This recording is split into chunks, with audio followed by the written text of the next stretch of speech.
Okay, this picture you're seeing is not gimmick, it's serious business. This picture was taken in 2016 in Turkey, precisely Istanbul, and it's a reflection of an event that took place, I think in July the 15th or the 16th. I'm going to cross check when I read a little bit of an article.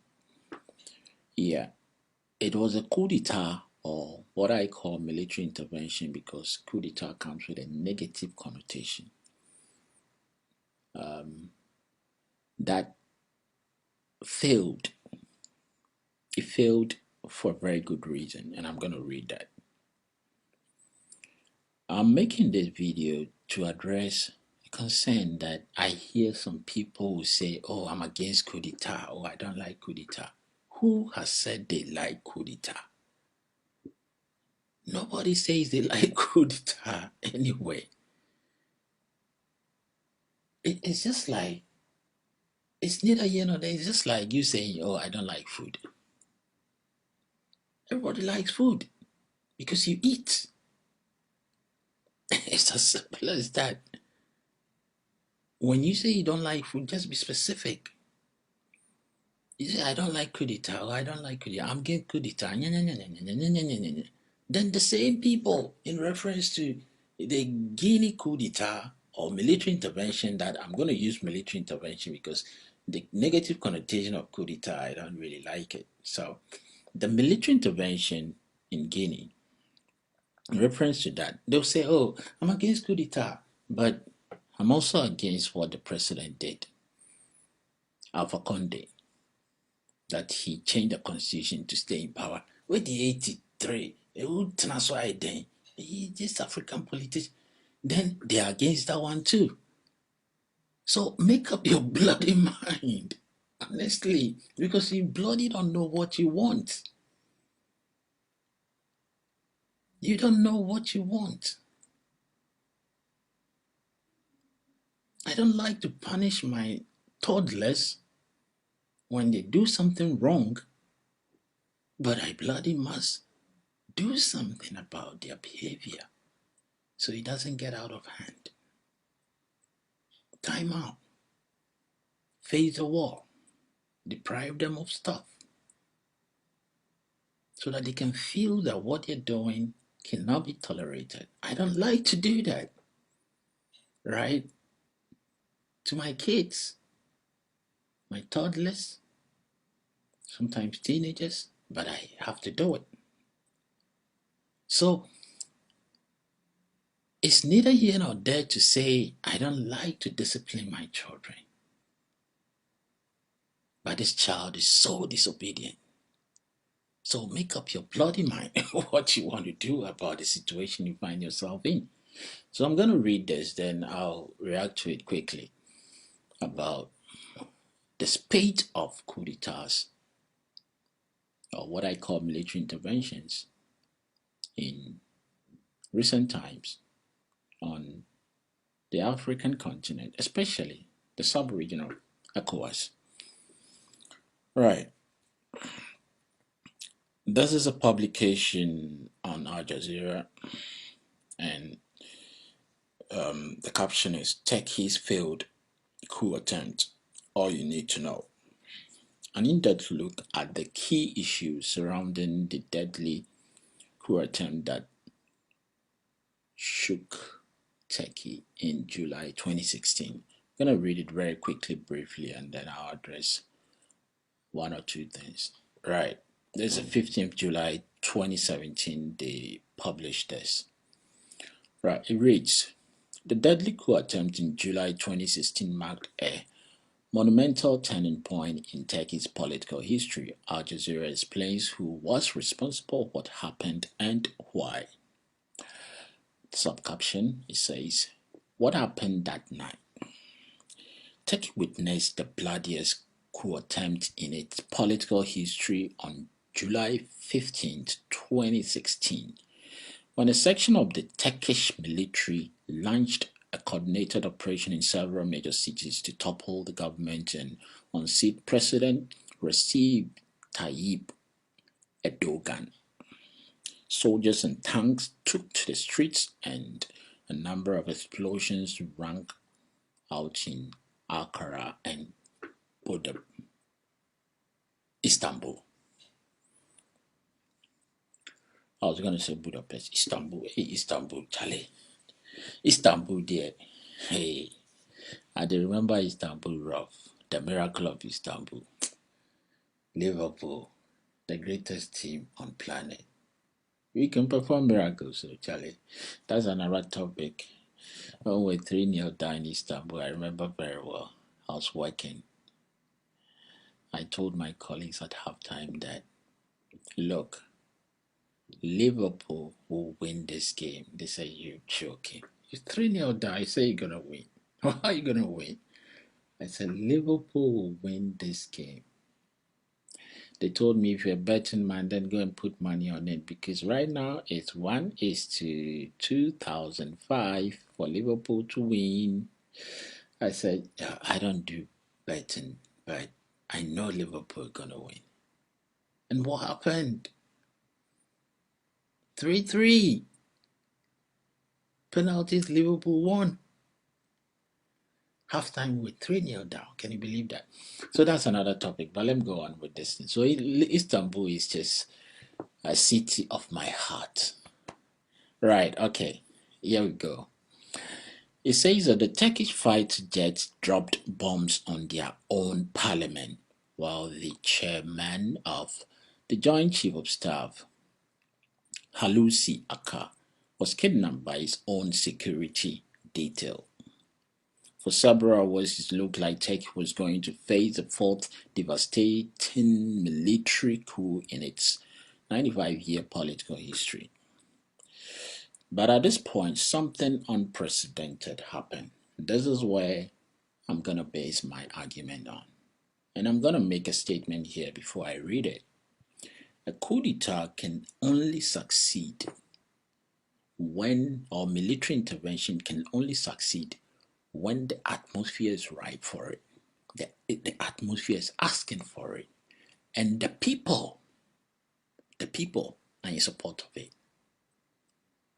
It's the same way. You cannot be a Democrat and support electoral processes whereby you don't have all the people voting for one party. By the end of the day, majority carries the vote, and then majority will always carry the day in any organized society democratically. A coup d'etat or a military intervention can only succeed if majority of the people need a change from what is going on. That is what it is. Stop troubling yourself and being fixated with, I don't like coup d'etat, I'm against coup d'etat. Come on. Who likes coup d'etat? Who likes that? When the situation doesn't call for it, it won't succeed anyway. That's exactly what happened in Turkey on the 15th of July 2016. And I'm going to read. It says that, but at this point, something unprecedented happened. It goes on to read, as news of the coup attempt spread via social media, thousands of ordinary citizens, when they heard that a coup has taken place, thousands of ordinary citizens, armed with nothing more than kitchen utensils, gathered in streets square round squares around Anatolia to oppose the coup. Listen again. As the news of the coup attempt spread via social media, thousands of ordinary citizens, as the news went around on social media, there has been a coup in this country. They didn't go out jubilating, but thousands of ordinary citizens, armed with nothing more than kitchen utensils, gathered in streets and squares around Anatolia to oppose the coup. Yes. What happened next? The crowds resisted tank fire and air bombardments and with the help of loyalist soldiers and police forces, they defeated the coup attempt in a matter of hours. The government swiftly declared victory, and scores of troops that had taken part in the coup surrounded on the Bosphorus Bridge in Budapest. Why am I saying Budapest? Istanbul. What's happening to me? Istanbul. So, you see, what I want to say here is that there were casualties. I mean, that is what it is. It was a bloody coup attempt. A lot of people died on that day. But a lot of people died were civilians because they stood up against, they resisted the coup attempt. The atmosphere wasn't right for coup d'etat, so it didn't succeed. You see, when the people come out in support of a coup d'etat or military intervention, that's the only time it succeeds. Because the people are a lot. And when the people, ordinary people, stand up against a coup attempt, because they don't see the need for it, majority of people don't see the need for it, they will stand up against it and they will come out and they will resist it. But when leadership, they make the conditions conducive for such an event to take place, you can dislike or be against it all you can, all you like. Because you have created the grounds for it to succeed as political leaders. Exactly what happened in Guinea. That is why a lot of people on the street, young people, jubilating as if it's an Independence Day. Freedom. So let's look at the facts of the matter. Are there countries on the African continent that are creating the grounds for a military intervention? Are they conforming to the tenets of the constitution or democratic principles that they claim to be upholding for good governance, respect of the rule of law, and the law is not a respecter of persons and is not for the highest bidder, justice is not for the highest bidder? Are they dealing with the canker of corruption, create, loot and share, friends and families and cronies, government for the elites and people with connections around the political corridors of power at the expense of the majority? Are they raping the country and the citizenry of their very existence and making them impoverished? These are the things that create the grounds for a military intervention to succeed. And if you want to be fair, if you want to be very frank, speak to the issues. It's not about whether you like coup d'etat or you're against coup d'etat. It's neither here nor there. It's just dead on arrival. Stop making such wayward statements. I don't like coup d'etat. I mean, who likes coup d'etat? Who is for coup d'etat? Who is for that? Nobody. But speak to the facts. What are the issues? What are the root causes of military interventions and why would they become successful? They can only be successful when the condition is right for it. When the political leadership at the time are virtually conducting themselves in a very unconstitutional or lawless way that the people can no longer take it anymore. And remember, when people also say, oh, military should stay out of politics. Hello? I mean, what is that? They are civilians before they became soldiers and military officers. Don't think they are some robot. Military is there. It's just a word. It's the human beings in there that make it active. It's a passive thing, the military. The soldiers make it active. They are human beings first, they are civilians first. They have families, they have friends, they have relatives, they have people in society who are suffering. The fact that they wear military uniform doesn't change the price of kinky or Gary, or Lumka of Gary, right? It doesn't. When things are going on right, they can feel it. When things are not going on right, they can feel it. Are human beings first. They are human beings first before being military officers. So when you say military should stay out of politics, as if on the Emoja Namo, they cease to be human beings when they become military. Now they are robots, they are zombies. Hello? If you want the army officers, the soldiers to stay out of politics, just bloody do the right thing. Just conform to the tenets of democratical principles and make sure, say, the country is ruled fairly. The rule of law catches everyone when they are caught up in its net. That's all. That's the only way any form of military intervention will not succeed. And they won't even think about it. Every time there has been a military intervention, you look at the facts of the military intervention, and 99% of the time, they have a case. You see, but when people are somehow looking at what is happening, the reaction of the Guinean uh, uh, military intervention, and especially Ghanaians, the way most people are responding in a way that they are happy for what has happened there. It is because the Guineans, they were suffering. They were under a constitutional rule that has been changed. I mean, the story is there. You know it already. I'm not going to bore you with it. You know, I mean, the 83-year-old man subverted the constitution and created a new one to keep him in power for the next 10 years.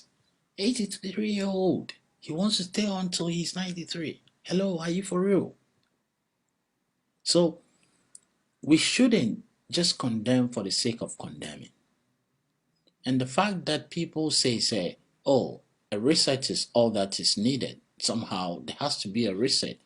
There has to be a situation whereby we cannot allow a group of people to hijack a democratic system and virtually create a monopoly for it and keep it among friends, families, and friends and cronies within some political party system at the expense of the rest of the country and the people of the citizenry.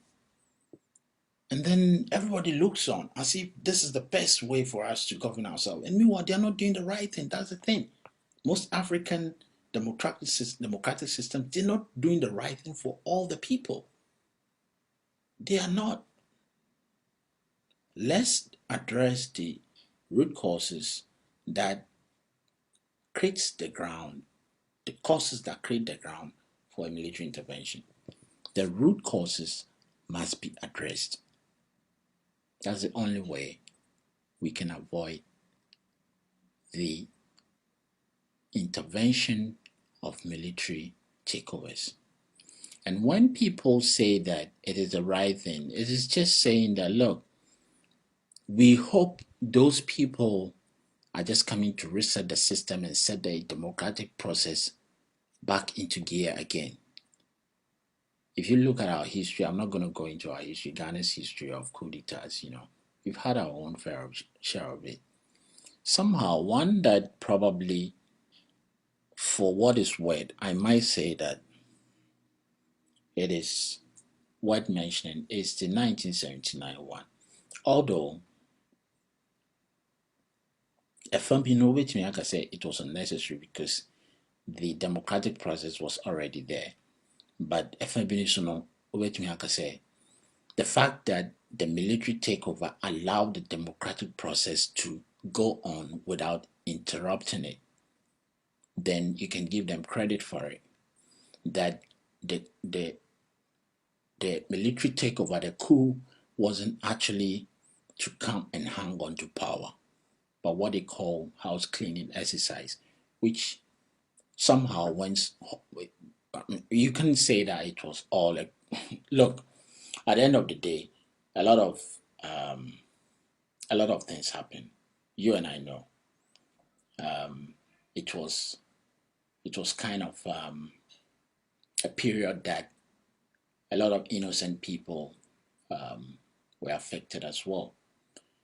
And these are lessons that we can learn. That doesn't necessarily mean, say, when a system is in place, that a system is not serving the interests of the people.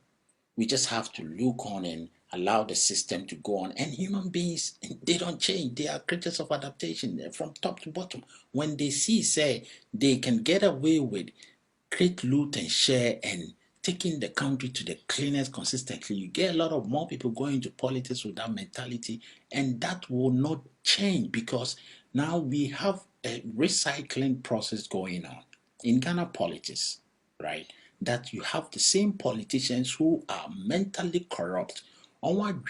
Corruption, they are compromised to the extent, say, they take double salary, nothing happens to them. They've all lined up. And when people know, say, people go into politics, they take double salary, nothing happens to them, then the right place to be is in politics in Ghana. You can do whatever, and then you get away with it. I mean, once you are in there, you are covered. You are above the law. You can manipulate the law. You can buy justice. And that is the grounds that you are creating for such interventions to take place. I'm just being frank. When you don't punish crime under the shadows of some sort of democratic system, that some people are above the law, politicians can take double salary and nothing happens to them from 2009 to 2017 January 2009 to January 2017, and nothing happens to them. They've taken double salary, and great loot and share goes on. People, look, the Australian visa scandal, people commit a crime, and then you claim, say, you've done investigation and you don't see it. I mean, when the minister himself, the sports minister himself said, my deputy was in charge of this visa issue, so whatever happened then under the visa allocation or visa issuance and the people, the illegalities that went on there, he is responsible for it, and then nothing happens to him. So who actually created the crime or committed the crime there? Who was involved in creating that crime? This is the situation we have, and these things add up, and eventually the people will get fed up, and anything is better than this. That is the point that you actually push the citizenry to, that anything is better than this. We are fed up because this system is not working for the interests of everybody, but the interest of a handful around the political corridors of power. And this is the common sense in it. This is just the basic understanding of why military interventions become popular. Because politicians who are privileged to be in politics and be in charge of the resources of the country, they don't do the right thing for all. Let's address the issue from the root causes, and then we can speak truth to power and ask our political leaders to do the needful and to do what is right for all. And military intervention will be very unattractive, completely unattractive to the people. God bless our land, Ghana, and make our nation greater and stronger. Until I come again, don't forget to say a prayer, whatever it be. Oh, God bless us all.